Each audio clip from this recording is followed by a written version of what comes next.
तो दोस्तों सब्सक्राइब कीजिए study in Hindi YouTube channel को और इस बेल आइकन को दबाइए हमारी वीडियो सबसे पहले देखने के लिए। हेलो फ्रेंड्स, स्वागत है आपका स्टडी हिंदी के यूट्यूब चैनल में। तो एसएससी एमटीएस का एग्जाम काफ़ी करीब में है। तो देखिए विज्ञान के जो क्वेश्चन है बहुत ज़्यादा क्वेश्चन आते हैं। आपको अगर 50 क्वेश्चन के टोटल आते हैं तो उसमें मान के चलिए 10 से 12 क्वेश्चन आपको लगभग साइंस से मिल जाएंगे, जिसमें कि आपको zoology, botany, science, chemistry, physics, chemistry, तो मैक्सिमम क्वेश्चन आपको यहाँ से देखने के लिए मिलेंगे। तो जो क्वेश्चन बहुत ज़्यादा रिपीट हुए हैं तो हमने यहाँ पे लिया, ये हमारा पार्ट 2 है यहाँ पे, और इसके आगे भी पार्ट आते रहेंगे। आपका रिस्पॉन्स जैसा रहेगा। पार्ट 1 आपको यहाँ पे आप टैप करेंगे तो आई बटन पे आप यहाँ पे भी वीडियो को देख सकते हैं जो पार्ट 1 है, नहीं तो आपको इस वीडियो को डिस्क्रिप्शन में मिल जाएगा, आप वहाँ से पार्ट 1 को जरूर देखें। तो आशा करते हैं आपको ये वीडियो पसंद आएगा। तो इस वीडियो को लाइक जरूर करें, आप नीचे कमेंट भी कर सकते हैं और इसे ज़्यादा से ज़्यादा शेयर करें, इसे दूसरों को भी इसके माध्यम से हेल्प मिले। और अगर आप हमारे चैनल फर्स्ट टाइम विजिट करें तो इसे सब्सक्राइब कर लें, सब्सक्राइब के जस्ट बगल में बेल दिखेगा, इसे भी टैप कर लें, जिससे कि हम जो भी वीडियो अपलोड करें उसका नोटिफिकेशन आप तक तुरंत पहुंचे और आपको तुरंत उसका इन्फॉर्मेशन मिले। तो चलिए स्टार्ट करते हैं।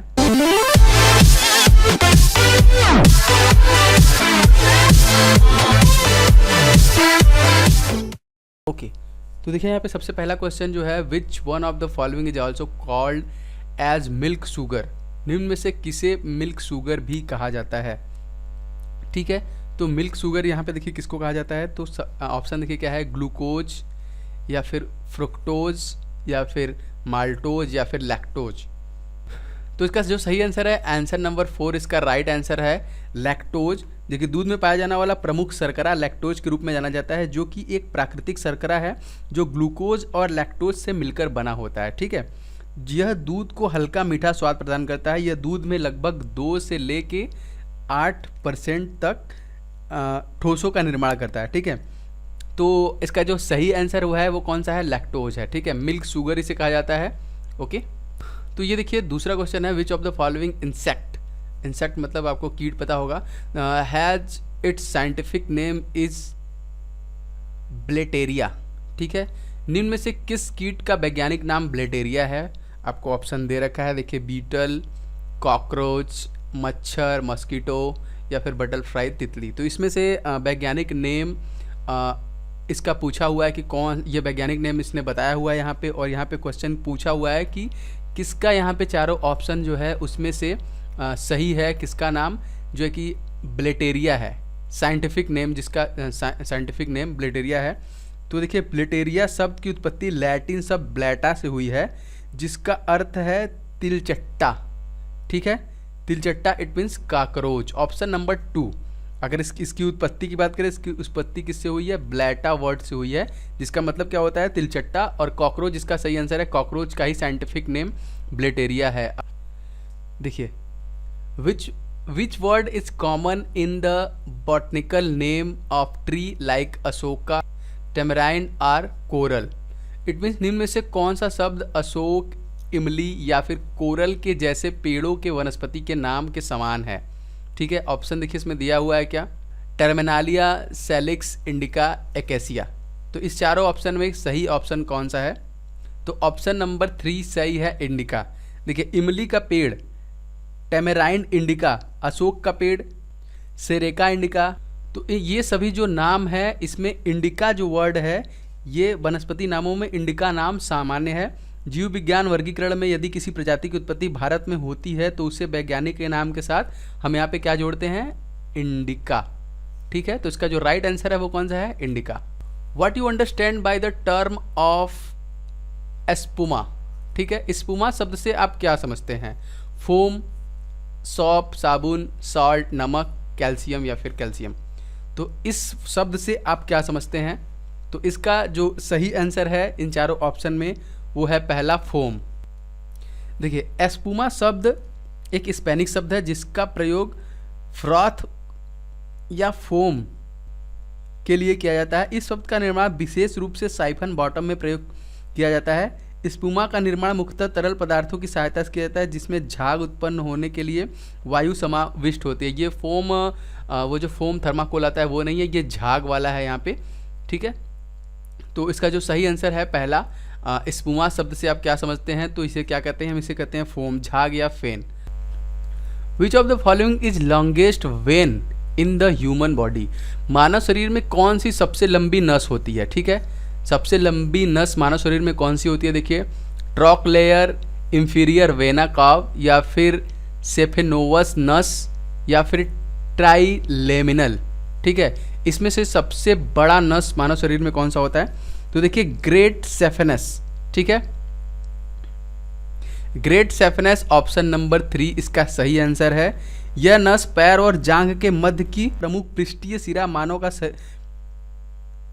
मानव शरीर का सबसे लंबी सिरा है। यह सिरा पैर के ऊपर से ऊपरी जांघ, ग्रोनल व निचले अंग की लंबाई के साथ फैली हुई है। यह पैर के पृष्ठीय ऊतकों से हृदय को रक्त वापस पहुंचाने की महत्वपूर्ण भूमिका को निभाती है। तो इसका नाम देखिए क्या है, इसका नाम है ग्रेट सेफेनस। ठीक है, ऑप्शन नंबर 3 मानव शरीर की सबसे लंबी नस। Which of the following producer treats spinal stenosis? It means निम्न में से कौन सी प्रक्रिया स्पाइनल स्टोनेसिस स्ट्रक्चर का उपचार करती है? ऑप्शन नंबर 1 लॉमिनोप्लास्टी, कोरपेक्टोमी, फोरामिनोटोमी, उपयुक्त सभी। तो इसका जो सही आंसर है वो है ऑप्शन नंबर 4। ये तीनों जो है ऊपर, ये सभी जो है कि इसका उपचार करती हैं।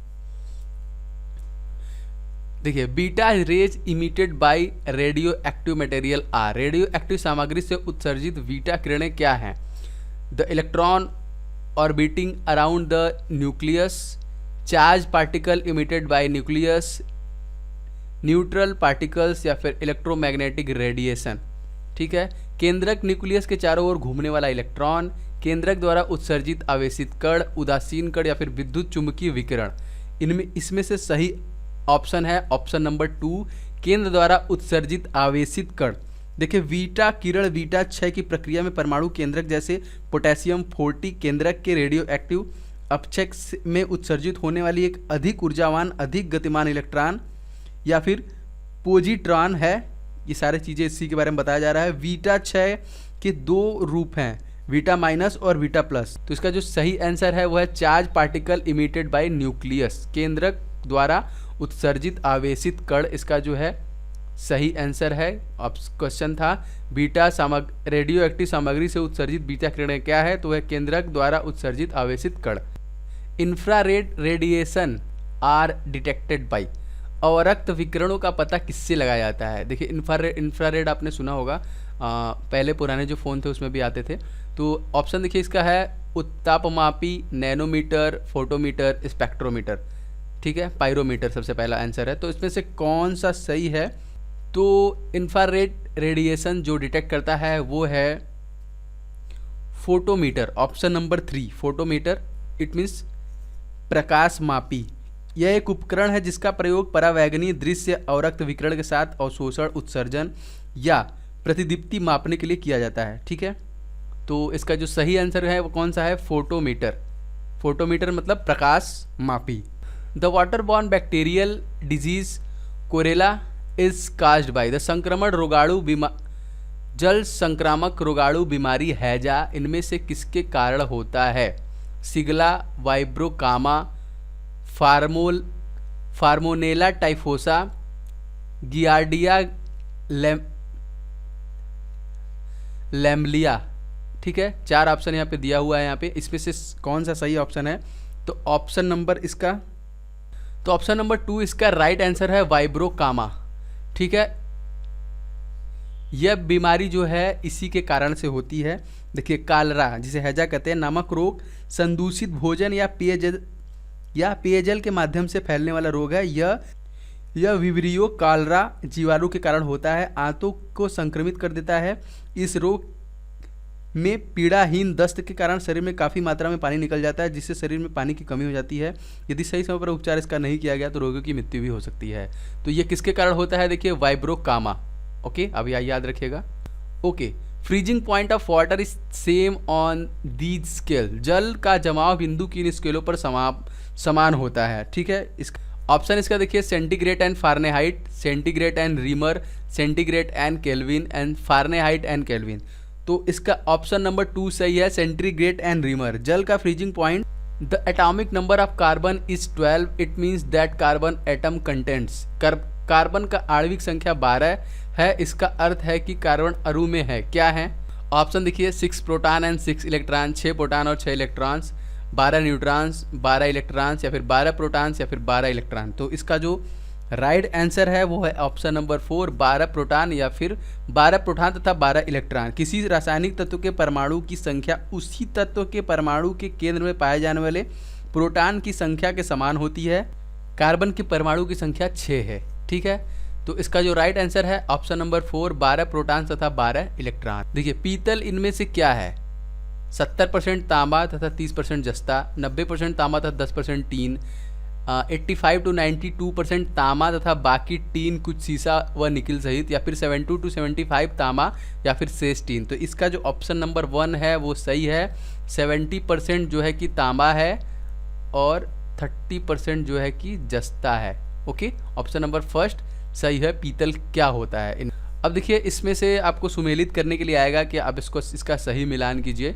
तो देखिए इसमें क्या है, इकाई का नाम मापन में प्रयुक्त होता है। ये किसके किसके मापन में प्रयुक्त होता है? देखिए पाइज जो प्रयुक्त होता है वो होता है श्यानता के लिए। इसका मतलब ये है ऑप्शन नंबर 3। फैराड देखिए यूज होता है विद्युत धारिता के लिए। ठीक है, इलेक्ट्रिकल कैपेसिटेंस के लिए होता है, ऑप्शन नंबर 4। केल्विन की बात करें तो देखिए केल्विन होता है तापक्रम के लिए। Okay, option number 1। और जो कैलोरी होती है वो होती है उष्मा, हीट, उष्मा की मात्रा, क्वांटिटी ऑफ हीट के लिए होती है। तो देखिए इसमें से जो सही ऑप्शन है वो है ऑप्शन नंबर 1, A3 है, B4 है, C1 है और D2 है। इसका जो कि सही आंसर है। A का तीसरा होगा, B का चौथा होगा, C का पहला होगा और D का दूसरा होगा। तो यहीं पे ये वीडियो समाप्त होता है।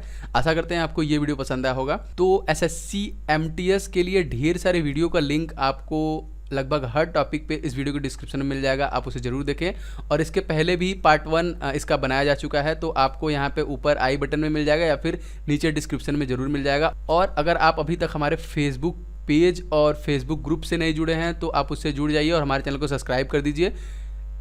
इन सभी का लिंक इस वीडियो के डिस्क्रिप्शन बॉक्स में है। तो इस वीडियो को देखने के लिए आपका बहुत बहुत धन्यवाद। आपका दिन शुभ हो।